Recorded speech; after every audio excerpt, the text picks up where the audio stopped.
क्या आप जानते हैं, पिछले 10 सालों में हमारे देश में करीब 90 से ज़्यादा बड़ी परीक्षाओं के पेपर लीक हो चुके हैं। और इस वक्त की बड़ी खबर यह है कि एक बार फिर परीक्षा व्यवस्था पर सवाल खड़े हो गए हैं।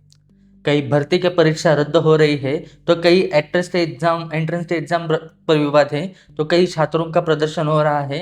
REET 2021, NEET, UG, UPI, TG, UGC NET, railway भर्ती, एसएससी भर्ती, बीपीएससी, ये सिर्फ परीक्षाओं के नाम नहीं है। ये उन लाखों युवाओं के टूटे सपने हैं, नाम है जो इस बार पेपर लीक के साथ बिखर जाते हैं। आज भारत में परीक्षा का मतलब सिर्फ मेहनत करना नहीं रह गया। आज एक छात्र पढ़ाई शुरू करने से पहले यह सोचता है कि हम तो दिन रात पढ़ रहे हैं, लेकिन कोई दूसरा आदमी व्हाट्सएप या टेलीग्राम पर पेपर खरीद तो नहीं रहा। हर बार छात्रों के मन में यही डर बैठा जाता है कि मेहनत से ज्यादा सिस्टम में जुगाड़ तो काम नहीं कर रहा। और जब लाखों छात्रों का भविष्य अचानक दोबारा सवालों के घेर में जाता है, तब सबसे बड़ा सवाल सरकारों से पूछा जाना चाहिए, क्या कभी किसी ने उस लड़के के बारे में सोचा जो दिल्ली, कोटा, पटना, प्रयागराज या किसी छोटे से कमरे में बैठकर सालों से तैयारी कर रहा है, जिसने दोस्तों से दूरी बना ली, मोबाइल छोड़ दिया, त्योहार छोड़ दिए, जिसके पिता ने फीस भरने के लिए कर्जा लिया, माँ ने गहने बेच दिए, और आखिर उसके साथ ये कैसा मजाक हो रहा है। पिछले 10 सालों में लगभग 90 पेपर लीक और भर्ती घोटालों के मामले में सामने आए हैं। यानी लगभग हर महीने देश का कोई ना कोई युवा ये सुन रहा है कि परीक्षा रद्द हो गई। और अब ये किसी एक राज्य की कहानी नहीं है।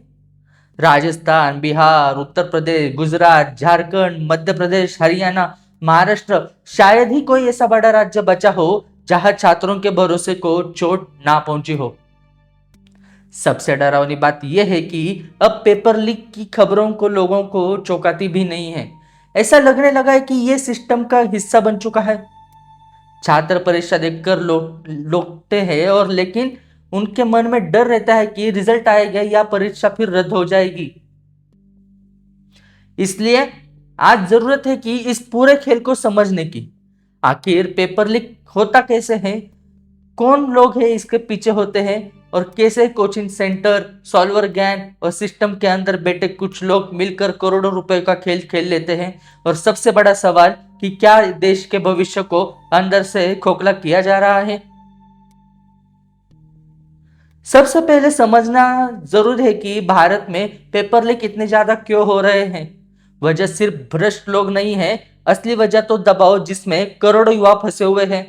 भारत में सरकारी नौकरी सिर्फ नौकरी नहीं रह गई, मिडिल क्लास का परिवार के लिए यह गरीबी से बाहर निकलने का सबसे बड़ा रास्ता बन चुकी है।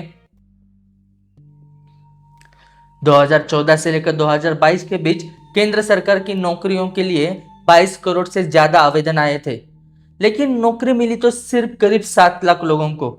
यानी हर 1000 लोगों में से सिर्फ 3 लोगों को। बाकी के 997 लोग अगली परीक्षा का इंतजार करते रह गए।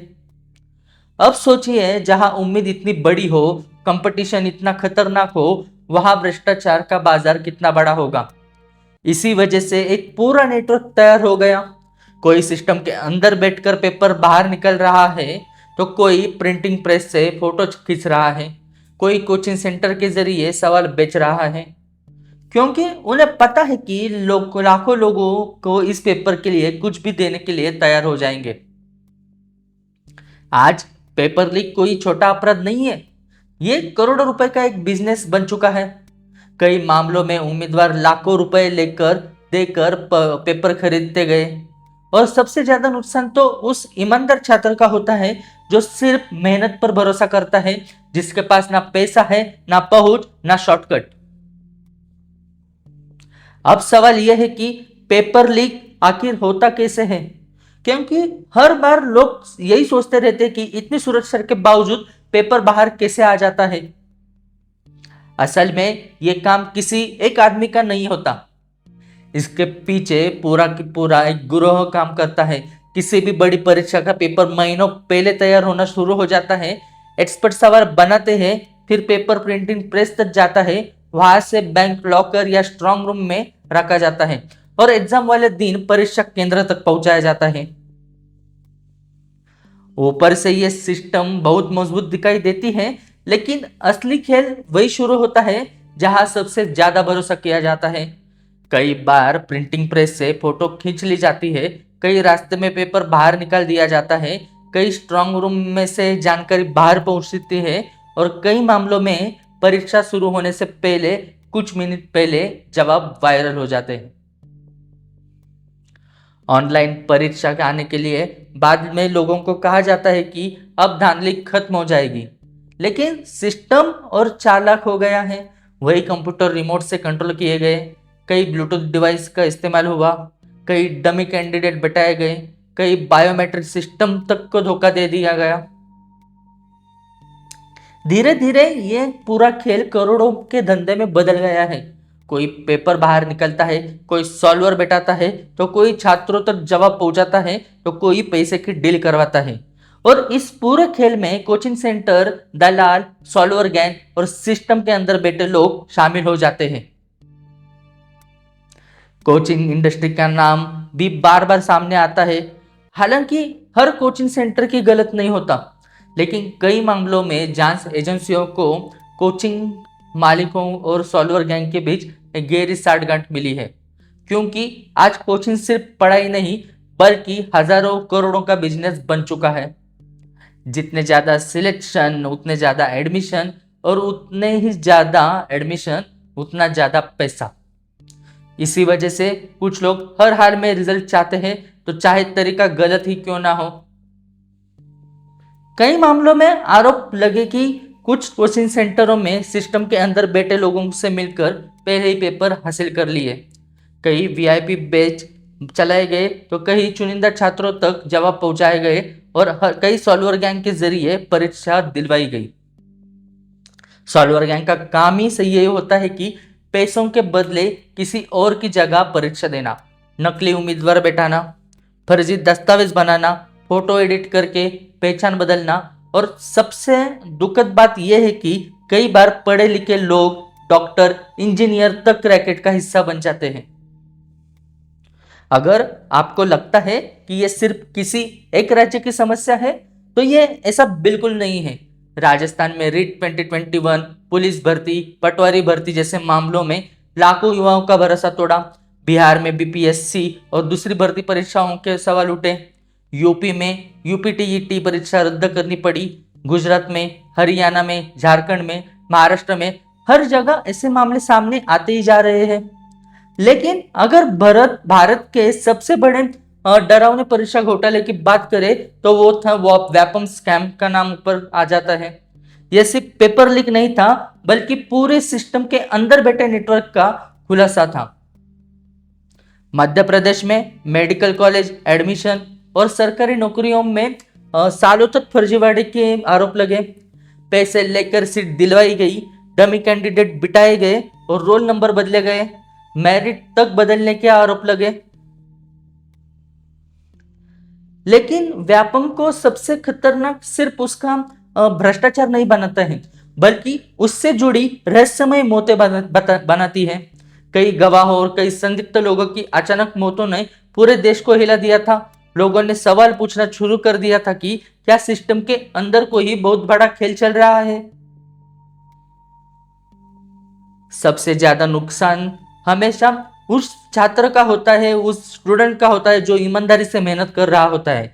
एक छात्र सालों तक सिर्फ एक परीक्षा के भरोसे जिंदा रहता है, दोस्तों से दूरी बना लेता है, सोशल मीडिया छोड़ देता है, परिवारों की उम्मीदों का बोझ लेकर चलता है।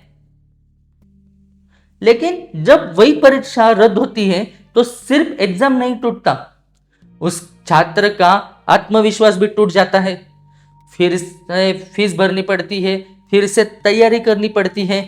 जिनकी उम्र सीमा खत्म होने वाली होती है, उनके लिए तो हर रद्द परीक्षा किसी सदमे से कम नहीं होती। सबसे दुखद बात यह होती है कि इसका असर छात्रों की मानसिक स्थिति पर दिखने लगा है। कोटा जैसे शहरों में लगातार आत्महत्या की खबरें आती जा रही हैं। कई छात्रों ने अपने नोट्स में लिखा था कि वो सिस्टम से हार गए हैं। अब सवाल यह है कि सरकारें इस समस्या को रोक नहीं पा रही। हर बार जांच बैठती है तो कुछ गिरफ्तारियां होती है, तो बड़े बयान दिए जाते हैं, लेकिन कुछ महीनों बाद फिर से नया पेपर लीक। इंटरनेट बंद कर दिया जाता है, सुरक्षा बढ़ा दी जाती है, सीसीटीवी लगा दिए जाते हैं, लेकिन फिर भी पेपर बाहर आ जाता है। इससे लोगों का शक और गहरा हो जाता है कि समस्या सिर्फ सुरक्षा की है या बल्कि सिस्टम के अंदर बैठे लोगों की भी है।